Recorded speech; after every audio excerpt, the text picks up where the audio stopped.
Okay, we are live for the 10th edition of the Data Value Show, and in the studio with me I have Joe, gate crashing as a cameo appearance, but Hi. The main person is Serge. Welcome. Hi, Serge. Oh, come on, let's not kid ourselves. We got Joe Reese on the call. He's the main person. I'll play second fiddle. It's your show. I'm in the background today, man. All you. So, yeah, thank you for coming on the show. So, first of all, I'll probably start with how we first met. Is what I normally do is we met first of all over in your home country of Mallorca. I was randomly there. We caught up face to face, but we've been speaking digitally for a little while. So so great to actually have you on this show now and start talking about your favourite topic, or one of our collective favourite topic, which is data modelling. And with your recent book, I remember you left that trip looking into real estate opportunities in my my little island. How's that going? That didn't go very well. I ended up moving to America instead. So that's a shame. You can't plan something. The complete opposite direction. Wrong direction. It does. Congrats on the book, by the way. I know how hard it is to write a book, and I'm very proud of you. You know what you accomplished with it. It's a good book. I haven't read it in its entirety. I do have it at home, and I've from what I've seen, you put a lot of work into it. The thing I like is you did a really good job, I think, of being comprehensive and covering what people need to know in a way that isn't just a typical, kind of Kimball versus Inmon versus one big table debate. I mean, you actually took the time, I think, to dive into a lot of the nuance of data modeling. So yeah, kudos to that. It's a hard book to write. So it's awesome. Thanks so much. That means a lot. And Kimball versus Inmon versus one big table, that we left that for the podcast. That's what we're here for today. One of the topics. All right. Out in person. Great. Hopefully, like you said, needs to be comprehensive and give people an overview and let them make up their own minds. Exactly. So we got some topics to cover today, and we can go off track. And anyone wants to ask any questions, and you've got a couple of people here that we're more than happy to help. So I think the first one, history of data modeling. So this is a large topic, but maybe when did you first get into data modeling, and how do you think it's changed over the period you've been working with data? Yeah, great question. The book, by the way, I'll plug it at the end, but it's Data Modeling for Snowflake, with Snowflake. It's on Amazon. It's on the Pact website if you want to order it direct from the publisher. So for those of you that are interested, so far, as Joe said, it's gotten really good reviews, which for me is really, that was my benchmark of, I mean, we'll get into it with data modeling. When you're doing something like this, there's the element of robustness. You want people to like it. You want it to be accepted. You want it to be understandable. But with writing, I'm sure Joe knows this very well, you also have to be the opposite, or the corollary, not straight opposite to robustness, is fragility. So instead of everyone or lots of people liking it, you want to make sure that the experts also can't shit on it and criticize it for any inconsistencies. That's also probably the most important thing when writing a book.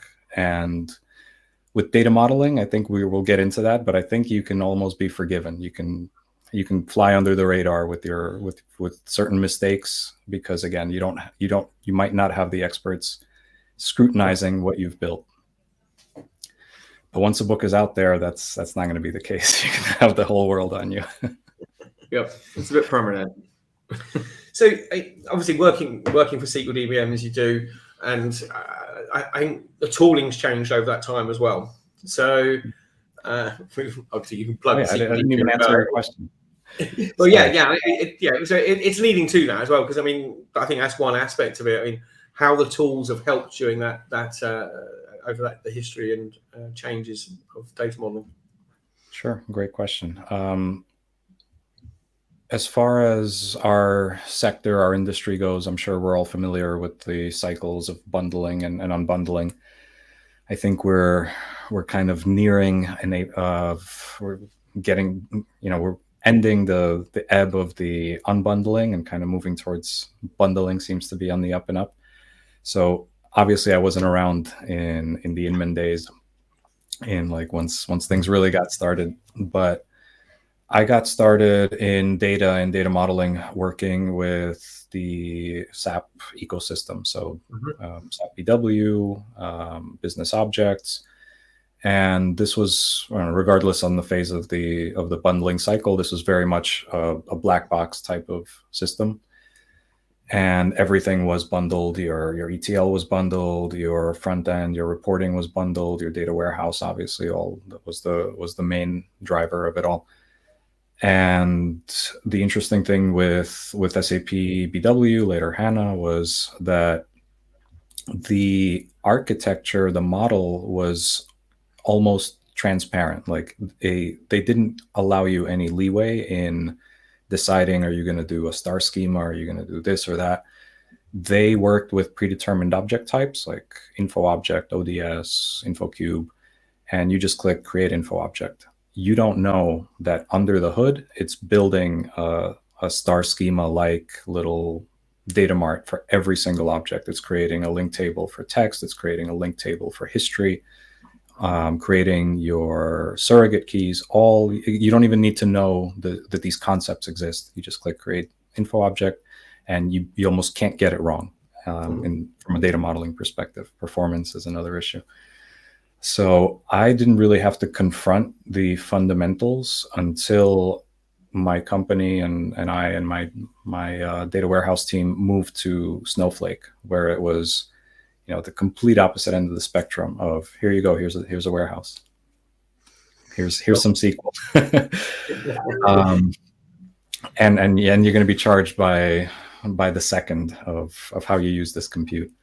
So that's when it really made sense to open up the textbooks, reacquaint myself with Kimball, with all of the fundamentals that really end up structuring the way you're going to work in a cloud data platform. And this was obviously before SqlDBM. So once I started there, it wasn't just, do I need to know the specifics of one architecture and one data platform and how to optimize for it, or works best in Snowflake scenario, but it really opened up my eyes in talking to customers, understanding what people demand from the data modeling and what needs people are coming to the table with. So again, going back to history, we went from, at least in my recent history, we went from this era of big data, 5 Vs. Well, first it was 3 Vs, then 5 Vs, then I don't know how many Vs we're up to now. 20. Exactly. Velociraptor. Yeah. And schemaless, schema on read, data modeling is dead. And again, we've crested that cycle probably a decade ago, to the point of now it's like, okay, we forgot what data modeling is, but we have all of these performance and usability issues that we don't know, what's going on here. And to the point of, I think we've gone past that, to the point of people are hearing good things and saying, hey, what's this data modeling that I'm missing out on? I'd like to know more. I'd like to subscribe to your newsletter. Create the FOMO. And Ian's got a question here. He says, gents, how do you convince the business that they need data modeling? Does anybody really need it? What do you think, Serge? Yeah, good question. The business, I kind of, writing the book helped me like really understand this better. And I would approach this from a slightly different angle. And I would go so far as to say the business doesn't need data modeling. If you're talking data modeling to the business, you've probably lost them already. But once you get down to the nitty gritty, data modeling as we understand it, again, if we're thinking kind of taking what's already built, taking the data platform and visualizing it, or reverse engineering a physical model, implicit in that is that this physical model reflects our business operations. Otherwise, what are you doing? And business operations is something that your SMEs, your analysts, your sales team, that's something they can understand. So it's really that first fundamental step of designing the conceptual model and linking, making sure what you've built at the physical level reflects how your business actually operates. That is probably where 80% of the problems, of the data issues that people experience on their cloud data platforms or their on-premise databases, that's usually what they don't say it in so many words, but at the end of the day, it's whatever you built doesn't reflect the nature of the reality of our data and the data that we're actually generating when we're out there in the field. So it's really finding that common language that you can speak to. And again, we're not going to go to your business teams and talk about, what's your unique identifier for a sales item. It's really, okay, what determines a sale? How do you know? What properties do we care about in a sale? And you don't need to overwhelm the business users with the terminology, with these concepts, but it's finding that framework of finding a middle ground, essentially, of, you might not understand what a primary key is, but just understand like what uniquely determines something. Is it one field? Is it a combination of customer and branch, or is it just customer? And that's something that the business teams can very easily tell you, verify. And in fact, they probably know it better than you do. If you show them saying, look, this is the table I built, and this is what the unique elements will determine a unique row, they'll say, wait a minute, but you said just customer, whereas we can actually have branch in there, and each branch can have their own customers. And that's where I think we need to take it a step back and make it relevant, which is take it out of the domain of the data teams and bring it down to the level of the business user, the analyst, your mobile sales force, people who can actually tell you more about the business than you as the data team. Just, you're not out there in the field. What can you really do besides orient towards hopefully the transactional database where you're sourcing your data from? Yeah. So I think just following on to that, the comment I had on that is, and I think you're right, is that if you're starting talking, went down the weeds about the data model, so the business, you're probably not asking the right questions. You need to make sure that you're providing the ability to answer the questions that the business need to operate and perform better. And if you're able to create something that satisfies that, then you're providing that, you're providing that business value or that business outcome that they're looking for. And without that data model, you haven't got anything to actually answer the questions against. So there's another question, a line that from Rachel, which is, here we are. How do you explain to a business that just wants to get on and build their reports? I've got some views on this one, but we are seen as a bottleneck sometimes in doing these things, and people don't want to wait for something because they just want to go and create a one-off report that's going to satisfy one problem. Is there such thing as a one-off report? So I think there is from a business perspective, because I just need this. How often have you seen a one-off report stay one-off? Is my question. It's never. But how it's asked, but how it's asked is it's always. Can you just run this? It's asked of the analyst usually. It's never asked of the data team because their stuff tends to be durable. But when your boss needs some question answered, that tends to be a one-off report. The famous, can you pull some data for me real quick?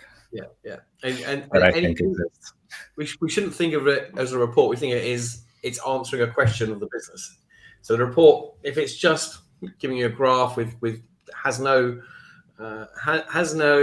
correlation or relevance to what you're doing in the business, there's no point having that report. So understanding what business problem or what business question that report is solving. Then that gets you down to the position where you can say, okay, well, actually, if you ask these three questions, I can satisfy it all with one data model.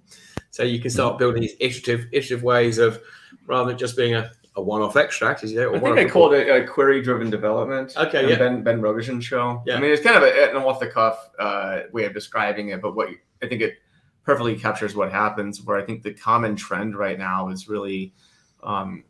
I have a question, I need an answer. Hey, I'll make a query for that. Here's your model.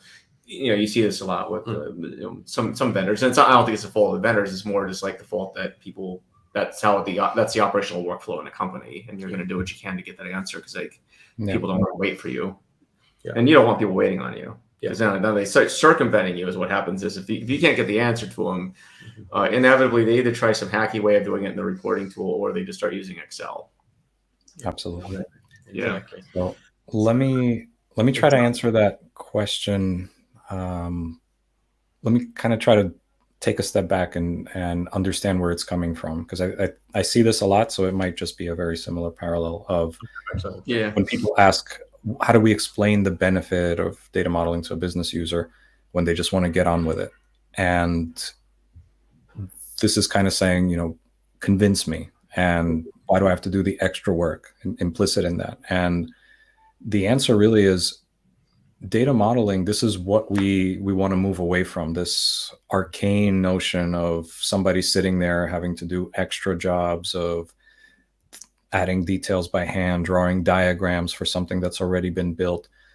Data modeling, when followed from beginning to end, is really laying out from concept to physical implementation of what it is you're working on. But when you're using modern tooling that stays consistent, stays synchronized with your database, shareable across team members, you're not really having to do any extra work. It's really the model already either anticipates what you're going to do or syncs with what you've already done if you were using something like DBT.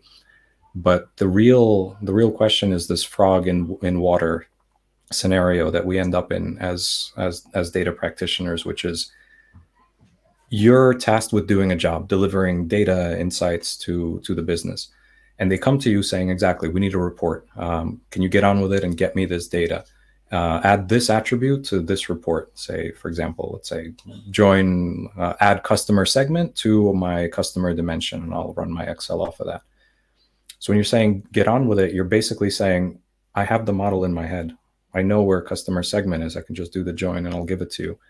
But this is what data modeling is. It's taking that information in your head and it's putting it on a readable diagram, or using semantics, visual semantics, verbal semantics, to present it to everyone, so that someone can walk in off the street tomorrow and say, well, I don't even know your organization, but oh, here's customer segment. Let me just search for this field. Okay, it's joined from customer segment table to customer using customer ID. Great. And now I can go off and get on and build my report, and then so can the next guy. So it's very easy to say you don't need it on day one. You don't need it on day two. But as you grow, especially if you're a seasoned architect, or you're an analyst, you've been there a long time, it kind of grows with you to the point of, you can probably keep most of it in your head.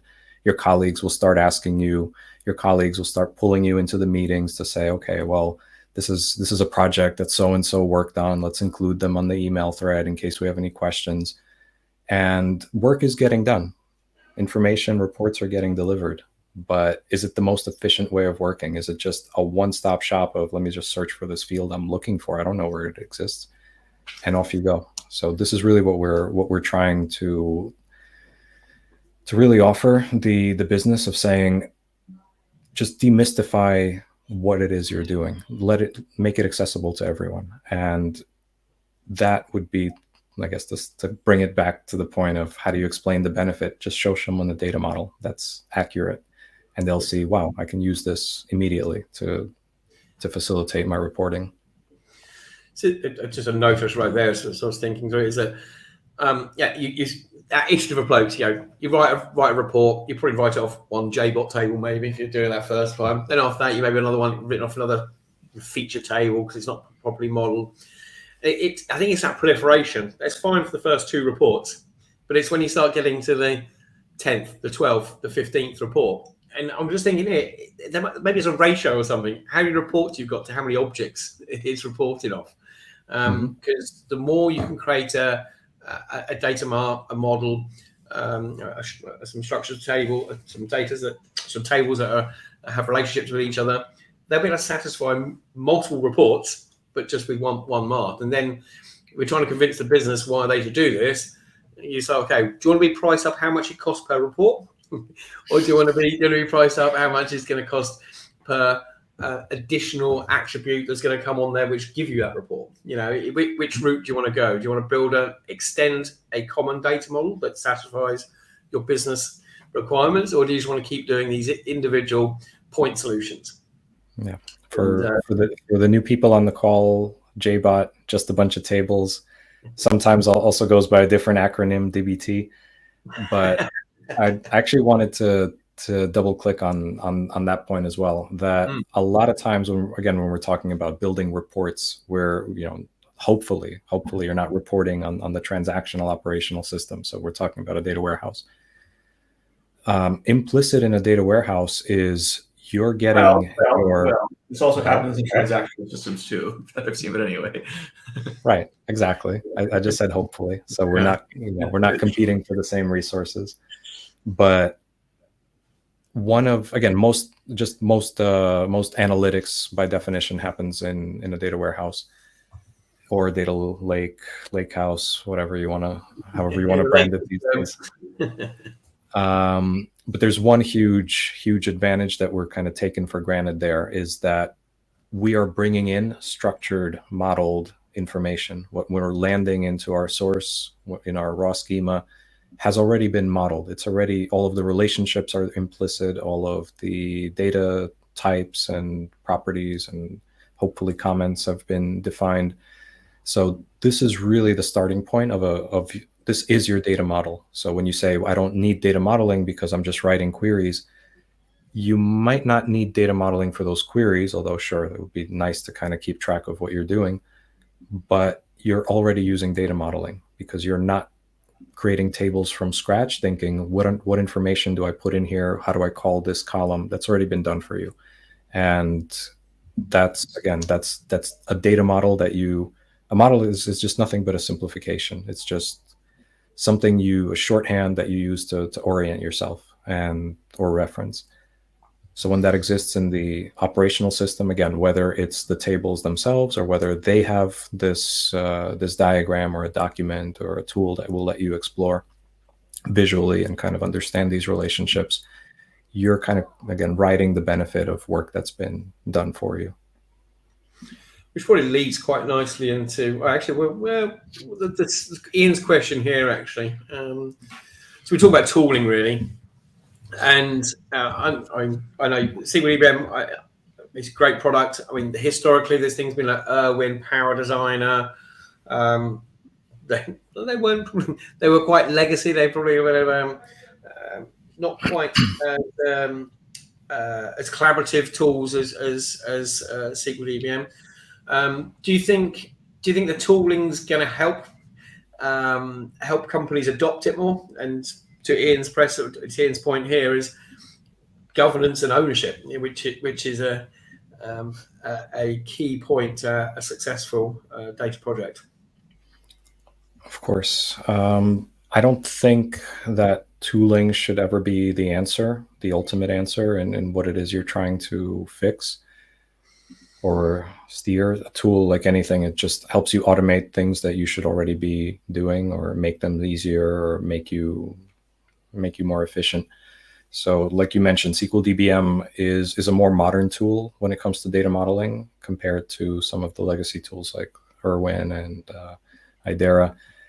The benefit being is that it's cloud, so it's nothing to install, easy to access, easy to just add an email address of one of your collaborators or colleagues to your project and just have them follow along with what you're doing. It'll sync automatically to your Snowflake or cloud data platform and reverse engineer what you've already built, forward engineer any changes you might be making there. Again, cloud, so it supports multiple project types all under one account. So you can have your transactional system, let's say it's Oracle or Postgres, you can explore that in a separate project.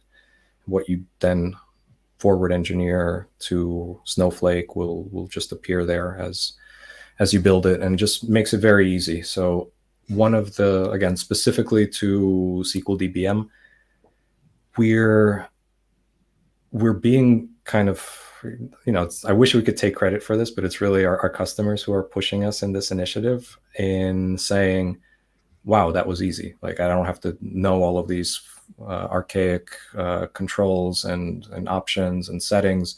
I just put in my email address and off I go. And, oh, but can I also add some descriptions? Can I also upload an Excel? Can I invite a user?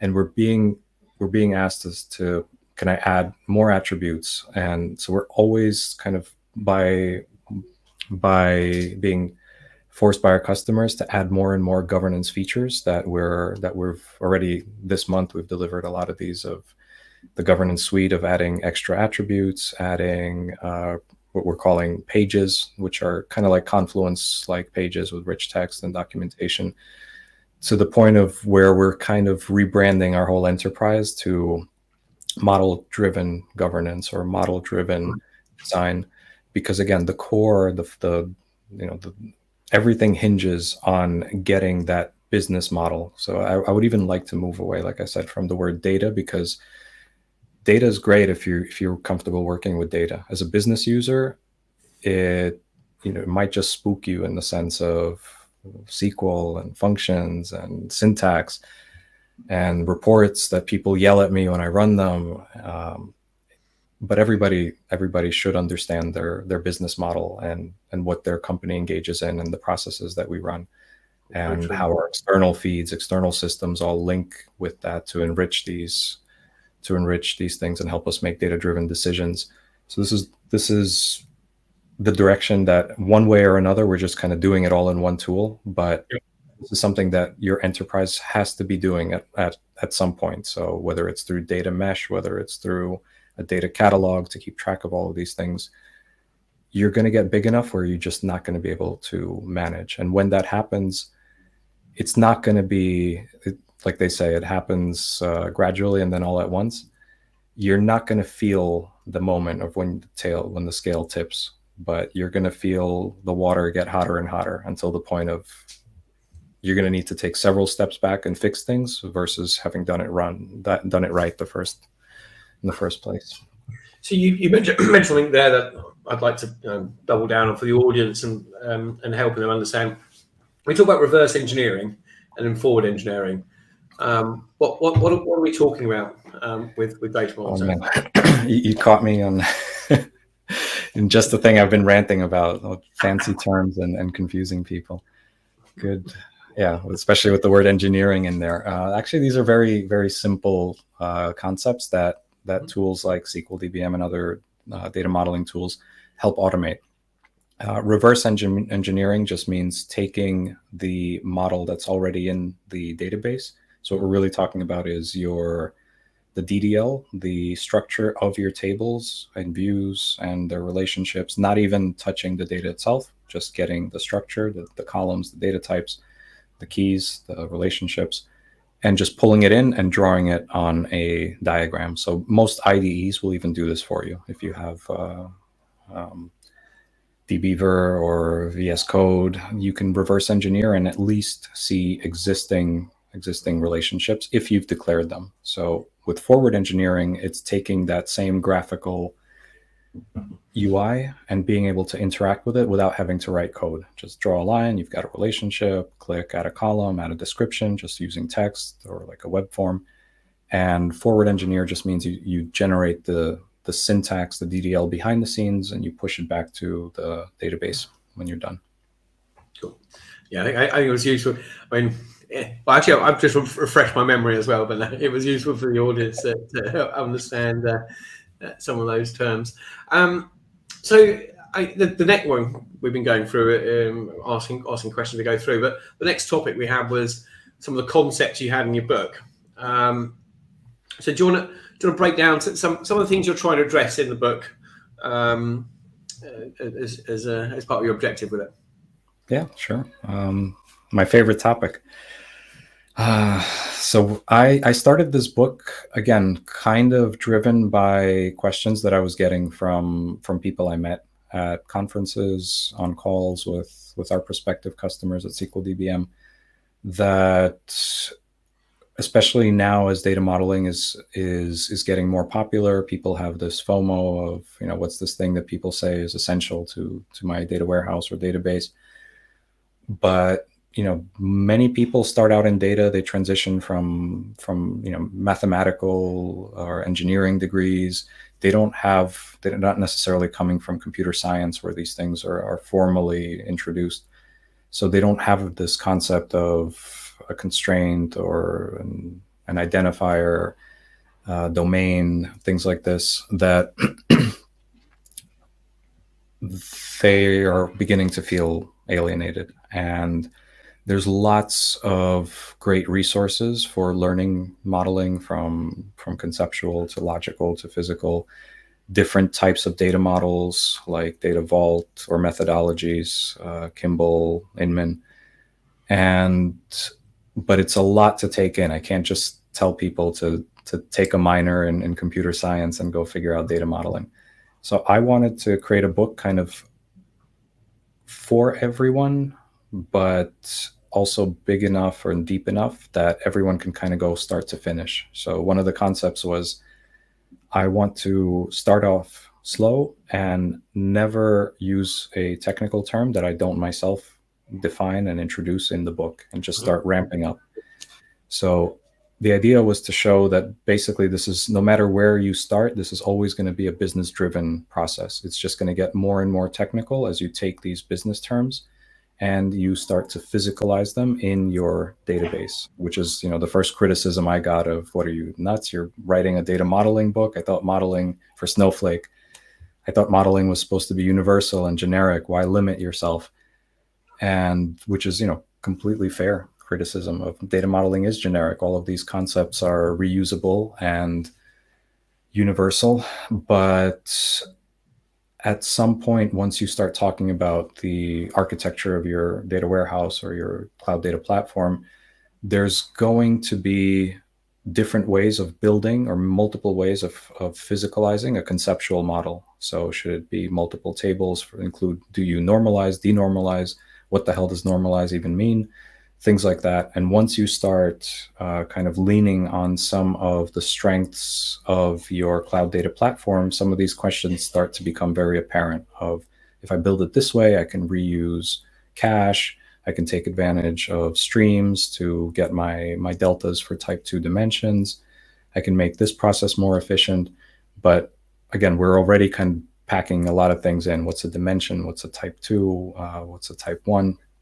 So this is the kind of journey that the book goes on. And the idea was that you can kind of hop on, hop off exactly where you need, just like a double-decker bus tour.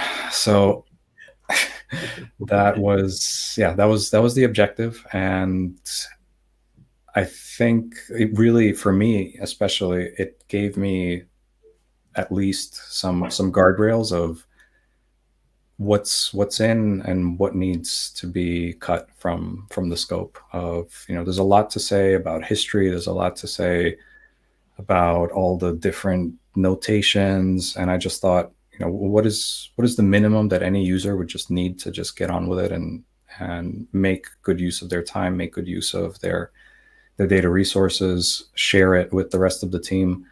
And that was my guiding light in writing this. And I mean, I've seen from what I've looked at as well, you've got examples in there as well. So it's a working example of, there you go, I've talked about it, try it out, change it for yourself, adapt it, play around with it. Which is something I tell people. It's a book that I wish existed when I started with data modeling, because even reading, you can say, Kimball invented the type 2 dimension, invented a lot of these concepts that I refer to in my book, that are kind of not just my book, that everyone refers to in data warehouse. It's the definitive guide to dimensional modeling. But exactly, it's not new, but neither are there examples. And as a data person, as a visual learner, a lot of times I read some of these concepts, or even Data Vault. Like, you just think, okay, a hub is a table that stores just a load date, a business key, and a surrogate key. But what does that actually look like? Or what is some of these rules? Like, how do I insert data into this? Or how do I merge data into this? Mm-hmm. Which, could be generic, could be specific to a database platform, but I've never really seen a book go down to those details. Because if you do, it's not that the concept is hard, it's not that the operation or the SQL is difficult, is that maybe it relies on syntax that works in one database and not another. And for me, the picture has always been incomplete when reading a lot of them. Or you go on the other end of the spectrum and you get these recipe books of, if you have this problem, run this SQL. But I kind of want to learn the fundamentals with getting hands-on, and that's what I tried to do. And you succeeded as well. So these probably, like we talked about the different types, and JBOT is something you've referred to. Was you did you come up with JBOT? Was it? I didn't come up with that. Somebody else did. Okay, yeah. All right. So the one here is just to burn it all down. So yeah, we talked about the just a big old table. You know, you've mentioned just a bunch of tables. Just a bunch of tables. Yeah. Mm-hmm. Yeah. Okay. I didn't know what it standing for now. Just a bunch of tables. Data vault. There's just a bunch of tables, and then there's OBT, one big table. Oh, okay. Here you go. I've missed that one out as Yeah. well. And Inmon and then Kimball being the two data traditional vault. ones. I have a question for you, and it's not on Chris's list, but you invited me on, so welcome to the Joe Show. I didn't study for it if it's not on Chris's list. It's fine, don't worry about it. But so I'm working on a book on data modeling as well. It's different than yours, but the question I keep coming back to, and I'd love your take on this, is like, none of these techniques that you described are new, right? The latest in that mix is Data Vault that came out in and Dan was working on that in the 90s. He published it, I think, in 2000, right? But like, this is basically a full-grown adult at this point. Yeah. 23 years later.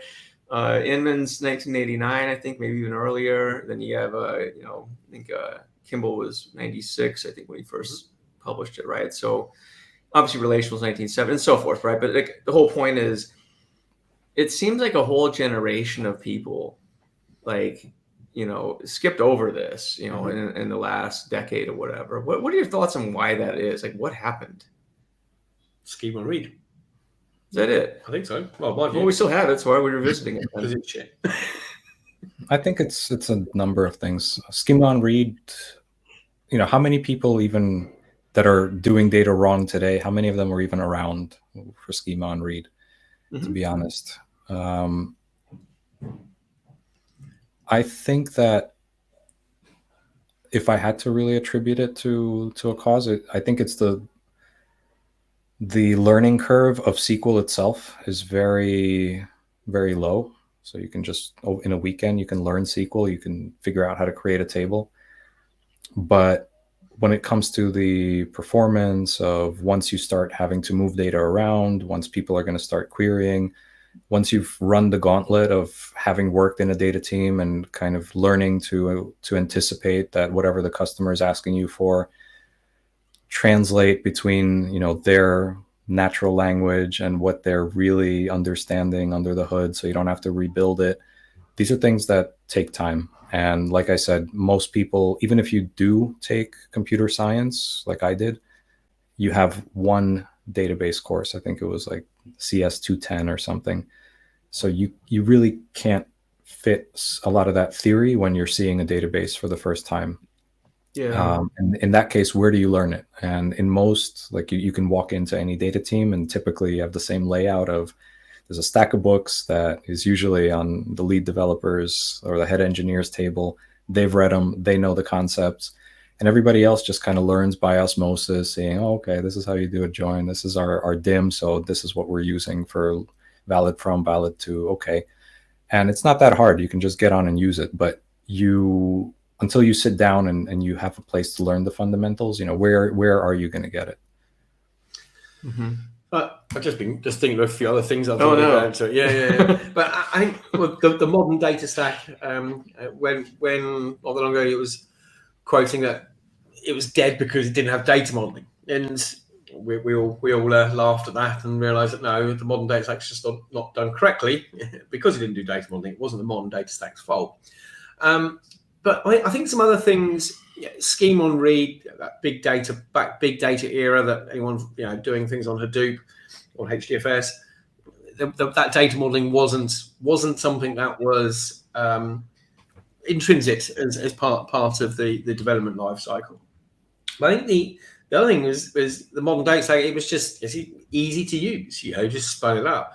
You didn't have to worry about performance as much because you just dial it up. And a lot of the things I've seen whenever I was doing data modeling back in Oracle and version 9, I was making sure it was modeled in a way that I could get the best out of the infrastructure, the best partitioning strategy, the best table spaces, size of table spaces. You had to think about all these things to make sure you got the performance out of it. I think when that big data, when the modern data set came around, it wasn't that much of a problem. And I think the skills, we had this big wave of people now. Data was the big thing. Everyone had to get into data. So I don't think books like yours went about at that point. So I don't think there was a good route for people to get the required skills. That if they had a chance to learn. I think that's a good point, though, because I think you've done a tremendous service to the community with your book. It's the first time I've seen all the modern principles sort of distilled into one place for the latest crop of analytics and data professionals to really have a one-stop shop for techniques. Because as you point out, there's like the stack of books. I mean, Data Vault 2.0 is like 600 pages or something like that. Kimball's book, I mean, for God's sake. I know people read the first few chapters. Has anyone read the entire book? I have. There's a lot to it. It keeps going, and it's like, and he wrote it in a way that I think it was very. You can get. I think you displayed it really well. You get off at the stop you want to get off, but his book was very much like, it goes from a simple example to very more advanced examples, right? And you sort of choose your adventure on that. But I think yours is. I think it does a good service where the amount of reading you'd have to do to understand these things is very intimidating. And especially when time is of the essence and learning is something that a lot of people just want to get done quick. It's cool. So let's see what you've done. I think there's also a lot to say for, I guess, the principal agent problem, which kind of drives everything in life. Of let's say you just hire a bunch of people from other departments or out of college that haven't really done mature data products before. Can they deliver dashboards to the business? Of course they can. And when things are happening, you don't feel the bottlenecks, you don't feel the inefficiencies, you don't feel your bill is let's say X and it could be half of X at the end of the month. That just kind of whatever you deliver on the first day, that becomes your baseline. Are we doing better than this the next quarter or the quarter after? But what's my incentive as an engineer to take time out of my day to go and improve myself, improve my data skills, elevate the rest of the team, share the knowledge, and make sure we're, again, making our lives easier by doing things correctly, not working on value-added work instead of fixing bugs or redoing things we did the week before. Things like that take time, take maturity for someone who's seasoned enough to see the value of investing that time. And that's the hard truth of very few employers, I would say, would take the time, take the capital to just send the team on a boot camp and learn the fundamentals of data engineering, data modeling, visual best practices for presenting data, which has elements of design and clarity. Like, who goes through that training unless you really say, I'm deficient in this area and I'd like to skill up. Yeah. So we touched on just a big old table versus data vault. And I don't think each one of them has a place. Maybe not just a bunch of tables, but they have a lot of places. They have a lot of places, but maybe not the best use. And so where would you see? So data vault's probably the de facto sort of standard, or the most newest standard. Maybe not the de facto standard. And then that combined with Kimball is pretty much what we see most people doing nowadays. So what would be your advice when someone was looking to which approach they should use? When would you say that they should consider data vault, and when should they not? Great question. Data vault solves a very unique problem. In fact, it solves it in such a way that will force you to take several steps back to make, a lot of steps forward. Which is a roundabout way of saying that you really need to feel the pain of a large enough operation, a large enough enterprise that has multiple source systems, large enough data model that really warrants that kind of rigor, because Data Vault it's a repeatable methodology of you're no longer thinking of what do I do here, what do I do there. Cookie cutter, you follow by the book. And Data Vault, a lot of people don't realize this. Data Vault, it goes so far. Let's say you have a bunch of source tables. It goes so far as to build the Data Vault model to imagine one table could be broken down into 3 different tables: a link, a hub, a satellite. And that's just one table. Then you have all your other sources and the relationships between them, and then the relationships between them. And that just gives you the raw vault. On top of that, maybe you have your business vault with some logic. And all of this together gives you auditability. It gives you a patterned way of just you're able to add data, integrate sources, pain-free anytime. If your cardinality changes on the fly, no redesign, just plug it in and off you go. But you still don't have a reporting layer. You've just taken all of those tables, you've normalized them into hubs, links, and satellites.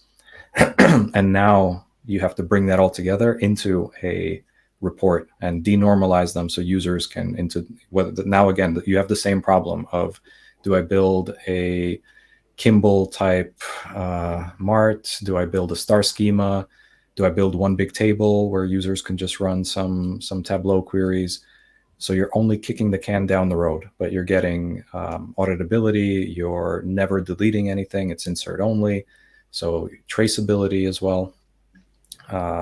It's also very compliant for historic purposes for that reason as well. So it really needs to be worth your investment of, you're going to be doing a lot of work up front that's going to save you work down the line, and how much of that work is necessary. So I guess as just a high level kind of, do I need it? Usually it's, you need to speak with a Data Vault expert and they'll advise you, or you need to become one yourself. So you really can't do Data Vault without getting certified or having at least someone on the team certified and trained up. But multiple source systems are one indicator.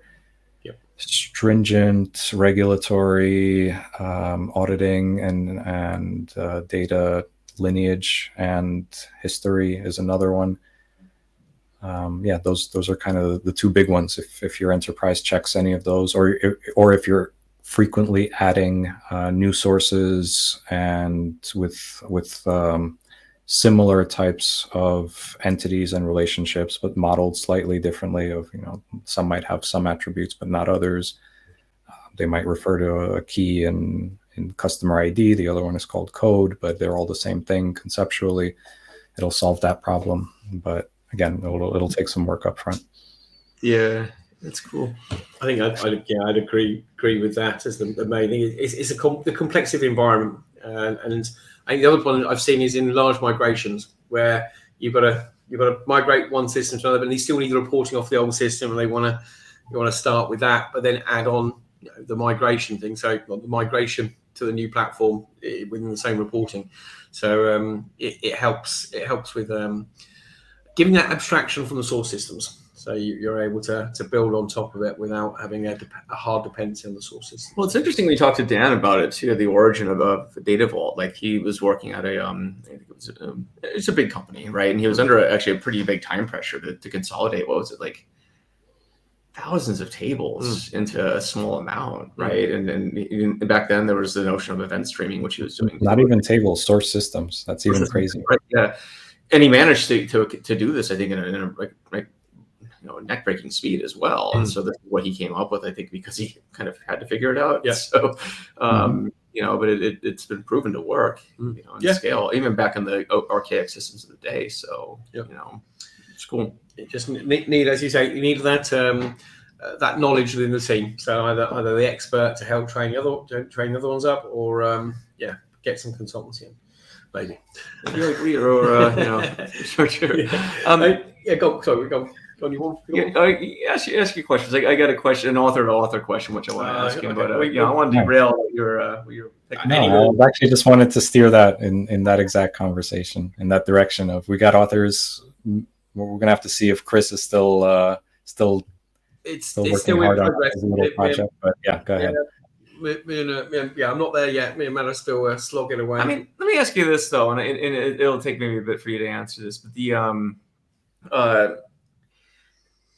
when writing this book, are there things that surprised you? Is there something? Are there assumptions that you had while going into this book that were somehow challenged and you changed your mind? That's a good one. Yes. I touched on it in the very beginning, and I think this was it wasn't a small thing. Like, this fundamentally changed the way I look at data modeling, which was, it's a business-driven process, whereas we kind of we tend to look at it top down, from database back to the concepts of what's driving some of these relationships and what's creating this data. But at the end of the day, what is a customer? What is a sale? What is a product? Those are not data questions. These are things that people get together and they say, we're going to start a company and we're going to sell products and we're going to do it through these distribution channels. And all you're really doing is taking that idea, that concept, and putting it down first, let's say on paper, to say, or in a tool. And then you're physicalizing it into, okay, what would this look like if we put it into a database? And it helped me really understand the value of logical data modeling, because again, because I hadn't worked with it hands-on myself, I came from a different world, sort of. There's a lot of things, there's a lot of nuances, let's say, that a database is just not able to store. Cardinality, for example, subtypes, supertypes, things like many-to-many relationships, which you often have. And these are things that just make looking at your data model easier. So they tease out some of exactly what's a good way to describe it is, you can't deduce the ought from the is. If you look at something, imagine this happens a lot when people travel. They go to a foreign country that they know nothing about. They see some random event, and let's say they see like a mother beating their child on the corner, and they come back and say, man, the people in this country are crazy. It's okay to just beat your kids. No problem. And maybe they have really strict laws against that, and you just saw a one-off. You have nothing that tells you what is the actual laws of that country, what are the norms, to say how this data should actually look when modeled properly, regardless of how it was built. Maybe what was built doesn't really reflect the reality. So for me, that was those were two. Another one, we almost got into it earlier with schema on read, and again, touching back on is implies ought, or actually the other way around, that you can have a schema on read. I used an example of pirates to kind of take people out of the whole item and product examples, that you can look at a semi-structured file and you can understand what it's trying to communicate to you, but you don't necessarily know the constraints around that, of how might this data look tomorrow, or what didn't they include in this feed, or what else am I not seeing, what other relationships. And even when let's say you take that for granted, of wherever is here, we'll assume that this is the fact, you can still physicalize it in multiple ways, depending on, again, the database you're using, the kind of efficiencies you're trying to realize. So this whole schema on read thing, I think I understood where a lot of those, where the challenges happened, of the keyword being read. You can crunch data very easily using distributed systems when that was kind of popular, and even today with columnar databases. But that says nothing for the actual schema part. Schema being the fancy way of saying relationships and structure of your data. You're just seeing a snapshot of how a certain slice of data is being presented. You're not given, or even if you have these fancy tools that can take a JSON file and just describe the columns, you still don't know, for example, let's say you have the captain of the pirate ship. Is a captain only allowed to pirate one ship? Can they have multiple ships? You're just seeing one example. Or even if you have 100, it's still 100 examples, and the 101st can disprove your theory. So yeah, a lot of things that once you kind of sit down and try to work through some examples, you really start to see that you start to see exactly the challenges that people will come head to head with if they try to wing it. So to sum up, I think that's the number one. Interesting point. So we've only got 5 minutes left. We've got a couple more things to go through. And I'm going to go to, we had one called what's an SQL Script Tardis effect, but I will skip over that one because I can put a link to a post that describes it. But I think really, that was the one I was curious about. Oh, okay, all right. Well, we'll touch. Please do.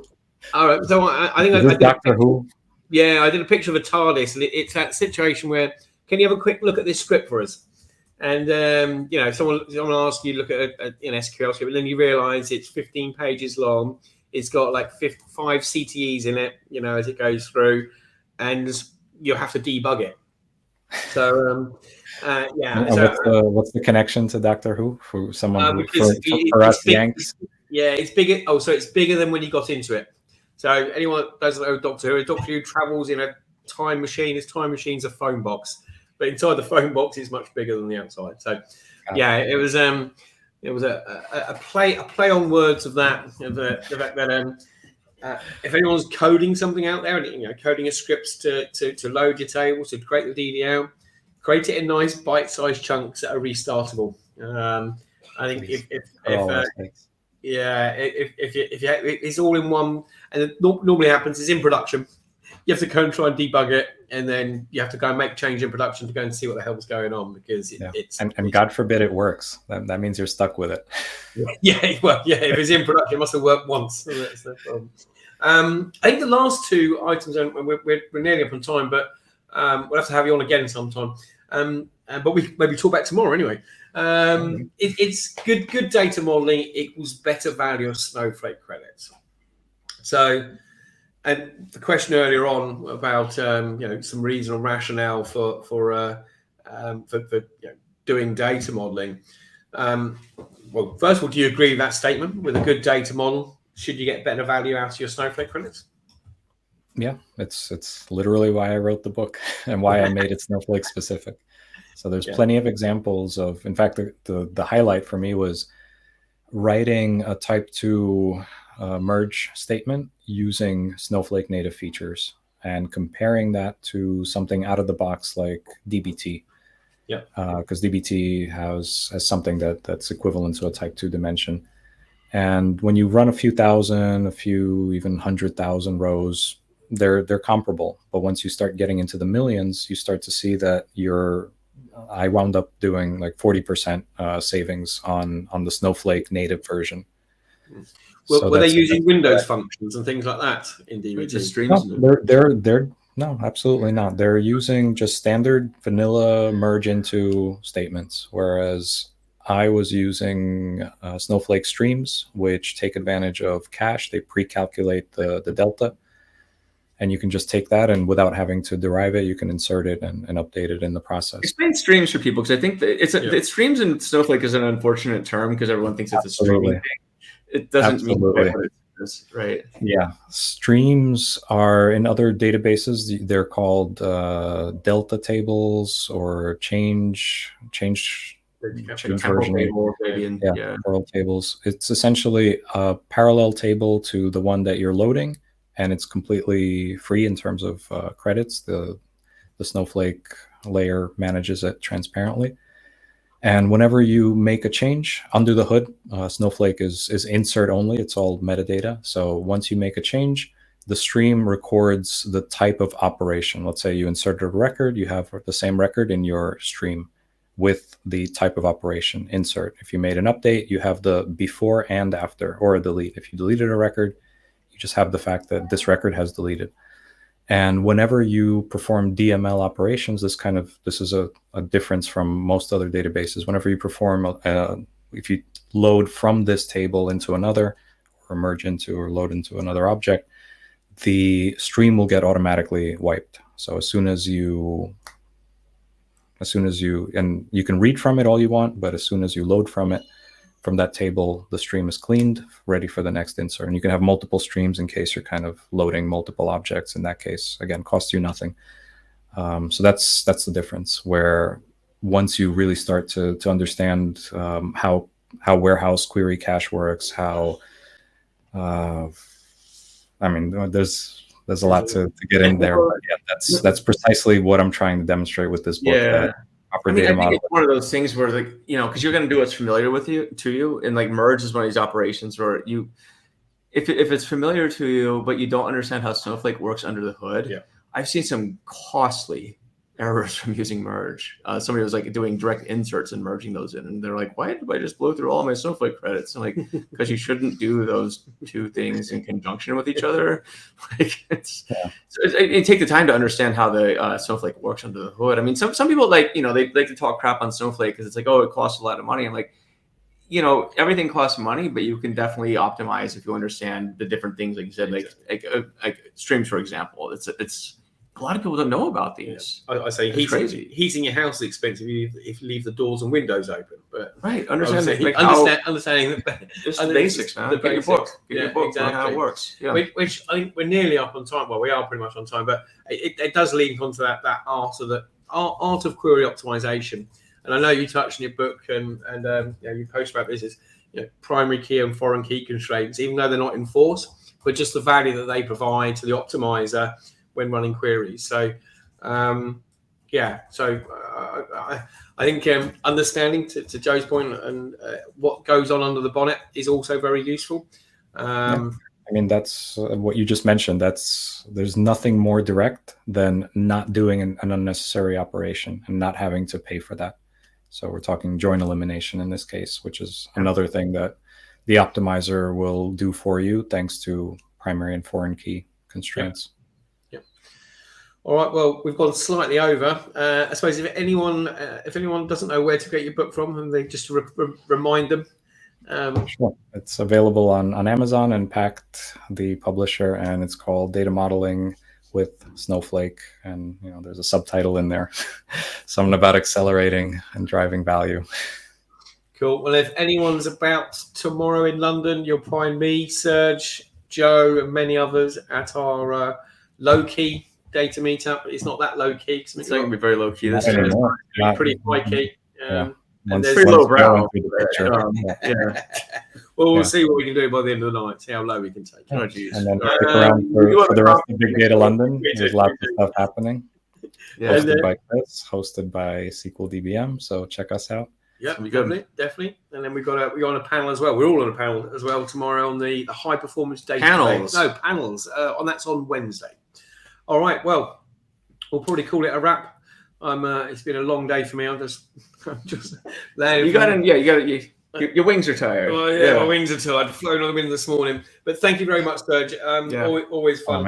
Thanks for having me. This was a lot of fun. We didn't even cover everything, so that shows how much we've got to talk on this topic. So thanks everyone. Yeah. Oh, just to remind you, next week's show. I'll do this one. I'll take us out. It's the value of data governance. We've got Nicola. I think she's also down at Big Data London. She'll be there. Yeah, she'll be there as well. Which leads nice on the conversation we've had today. So good data models and good data governance go hand in hand. So yeah, thank you everyone.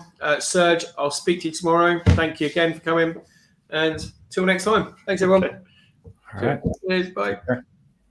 Sure.